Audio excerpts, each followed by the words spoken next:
Hi, everybody. Welcome back to Black Hat 2018 Las Vegas. Chuck Harold, SecurityGuideTV.com, ASISTV.com. Actually, it's not a .com. I have too many .coms in there. I should be saying .vc. .vc. For my next guest, Mr. Rick Gurnell of Glasswing Ventures, or Glasswing.vc. Welcome to the show. Thank you, Chuck. Thanks for having me back. Yeah, this is fascinating to me. You're the only person I've done 1,000 shows almost, and you're the first and only venture capitalist so far that we've talked to, and this is a really interesting part of the business. It's fantastic. I feel honored if I'm the only one.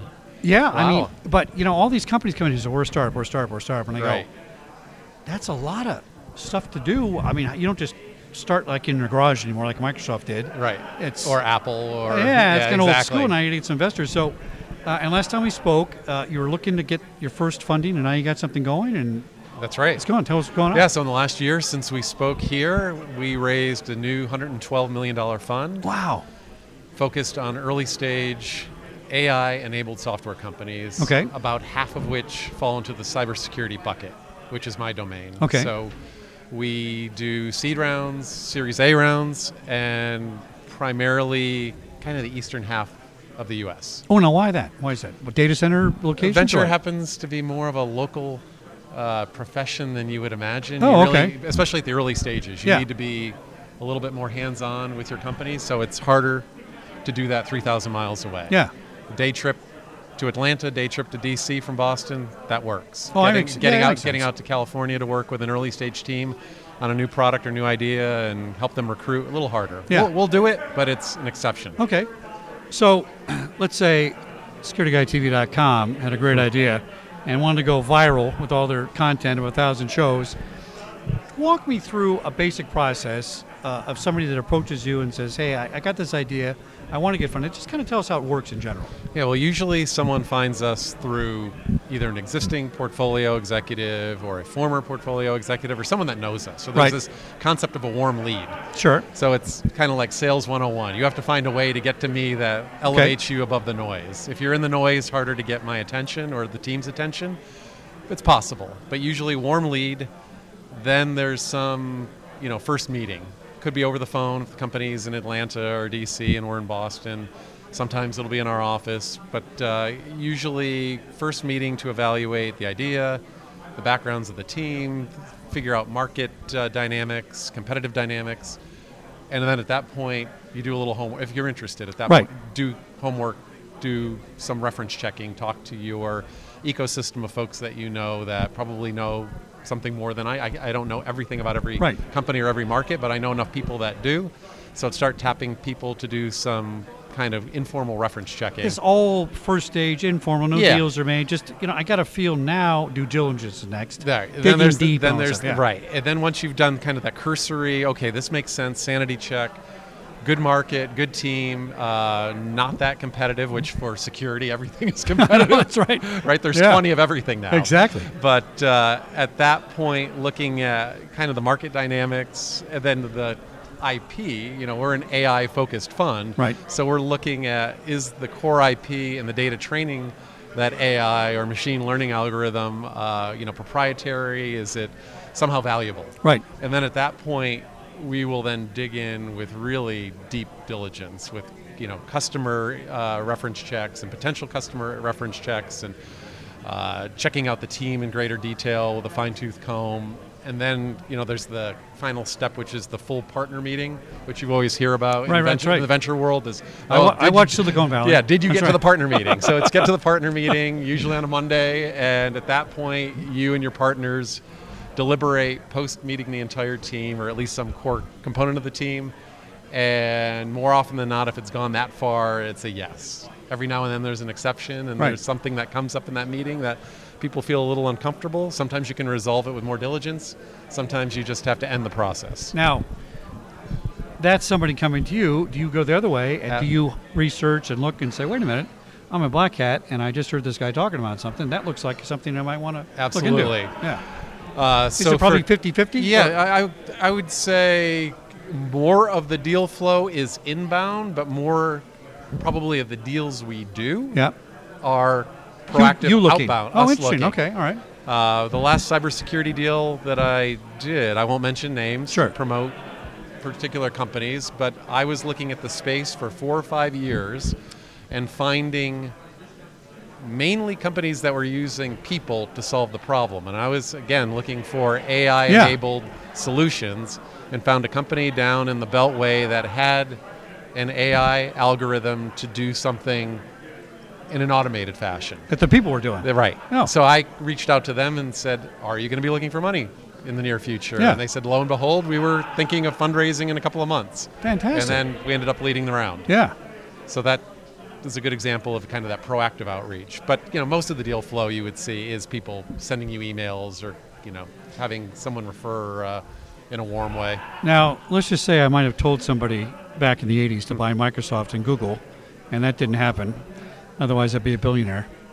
She's not paying attention. But anyway, and those things have, a lot of things have come and gone, right? Yeah. Look at all the web browsers there were. Right. And now there's basically Google and Yahoo. That's right. And Yahoo's still this big, right? Yeah.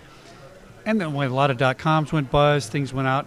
Is it different now? I mean, some of these companies interview, I don't see them going broke because these are some serious life and death things they're Right. solving, as opposed to a Facebook, which, it doesn't Sure. really solve anybody's problems.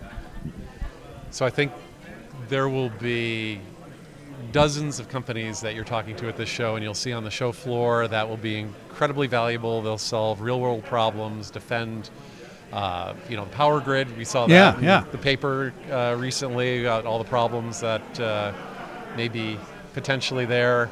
Medical devices, all the computer people networks. are hacking those, yeah. Right, medical devices, old school, IT networks. There's, again, a universe of companies here that will be incredibly valuable because they will provide the next layer of defense and continue to innovate again and again as the bad guys continue to innovate. That's the problem. As an AI fund, the bad guys are starting to use AI to automate the attacks. Yeah. So there's going to be this cat and mouse game of increasingly fast automation to attack, defend. The companies out there will create a lot of value for themselves, their investors, for us as consumers. It's different, right? It's a different valuation than the old .com stuff. Absolutely. Yeah. However, that being said, there are, as I joked earlier, there's 20 companies at least in every different bucket within security. So not all of these companies will become valuable. Some of them will be out of business a year from now. Some of them will be out of business 5 years from now. Some will get picked up by an acquirer, maybe not for the valuation they had hoped for. And then some of them will be the Duo Security, $2.5 billion to Cisco, right? Great outcome. Those guys are walking around extremely happy right now. Right. If you've met any of them at the show so far, I interviewed they all have big smiles on Cisco their faces. last year, yeah. Fascinating group. Now, if I'm going to invest my retirement and I want to get into the cyber side of cybersecurity, would I go to my fund manager and say, go pick some cyber companies, or to come to a guy like you that knows the companies, and do I invest in a fund that you put out there? Yeah. It's what's a better way to do it? So I would always say first start with the public markets. Okay. What we do is riskier. So once you have done what I'd call less risky investing in cyber, then think about, okay, can I go earlier stage? Some of the companies may go bust. Some of them may skyrocket and become higher risk but higher return if you hit it. That's right. Yeah. But I wouldn't allocate all of my retirement to venture. So if I did a we are substantial not a retirement advisement fund. Right, Just exactly. Disclaimer, right. So a substantial portion into the public market. So pick up the Palo Altos and the Proof Points and companies like that. The best of breed. The alternative is to go into something like ETF like Hack. Although if you had bought the best of breeds, you would outperform that Hack index. Interesting. Very well. Interesting. But the Hack has done fairly well. Yeah. So you This could is go fascinating. so that's one route.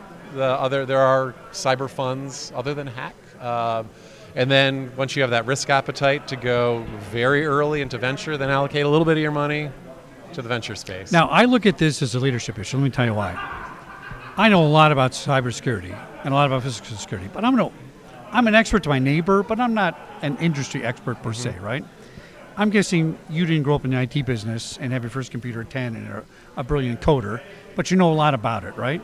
Yeah, I had my first computer at about 16, so not 10. No, close, right? So I got mine when I was 20. I was an engineer. Right. I was an MIT geek engineer So turned you venture know capitalist. more about where to put the money based on the technical side of it.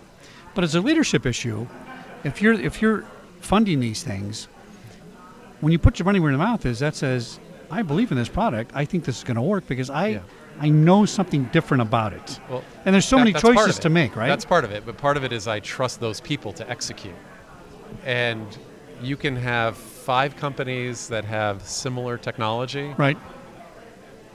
The people are what make Their company leadership A was what versus makes it work. Yeah. company B or C, D or E more successful. Now, Silicon Valley is one of my favorite shows of all time. So execution matters as much as anything. How close is that to reality?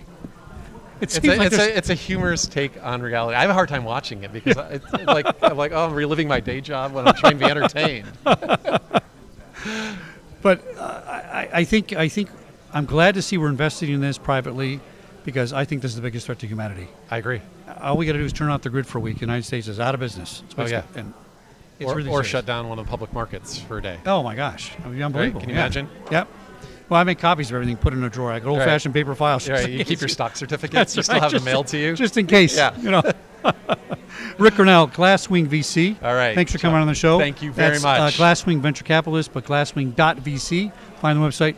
You're a great guy. Thank you. Very positive attitude. I know you're going to do well. Look forward to doing this again next year. Absolutely. And, you can call in any time to the show and say, listen, I got a new thing I want to float out there, and we'll do a show like that too. All right, back in a minute here, Blackhead 2018 on ASIS TV and SecurityGuyTV.com.